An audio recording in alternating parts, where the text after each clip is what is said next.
রোববার দুপুরে একঘেয়ে চিকেনের ঝোল খেতে খেতে বোর হয়ে গেছো? চাপ নেই, চলে এসছে একটা নতুন রেসিপি, খুব সিম্পল, ঘরোয়া উপকরণ দিয়ে হয়ে যাবে। চিকেন মশলার কথা বলছিলাম। আর তাও যদি হয় কাঠের উনুনে, তাহলে তো জবাব নেই। রান্না করা খুবই সোজা। প্রথমে চিকেনটাকে নুন, হলুদ, সর্ষে, গোলমরিচ গুঁড়ো, আদা রসুন বাটা এগুলো দিয়ে ম্যারিনেট করে নিতে হবে। তারপর কড়ার মধ্যে একটু বেশি করে তেল দিয়ে ওর মধ্যে দুটো শুকনো লঙ্কা, তেজপাতা, এলাচ, লবঙ্গ, দারচিনি, গোটা গোলমরিচের ফোড়ন দিতে হবে। তারপর ওর মধ্যে দিয়ে দিতে হবে কুচানো পেঁয়াজগুলো।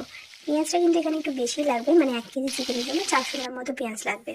তো তারপর পেঁয়াজটা ভালো করে ব্রাউন করে ভেজে নিতে হবে। ভাজা হয়ে গেলে ওর মধ্যে অ্যাড করলাম কুচানো কাঁচা লঙ্কা, দিয়ে দেবো হলুদ গুঁড়ো, লঙ্কা গুঁড়ো, জিরে গুঁড়ো, ধনে গুঁড়ো আর স্বাদ মতো নুন। টমেটো পেস্ট দিয়ে একটু কষিয়ে নিয়ে চিকেনগুলো অ্যাড করে আরেকটু ভালো করে কষিয়ে নিয়ে 10 থেকে 15 মিনিটের জন্য ঢাকা দিয়ে রেখে দিলেই তৈরি হয়ে যাবে ধামাকেদার চিকেন মশলা। আর হ্যাঁ, ধনে পাতা কুচিটা অ্যাড করতে ভুলো না যেন। খেতে দারুণ টেস্টি হয়েছে।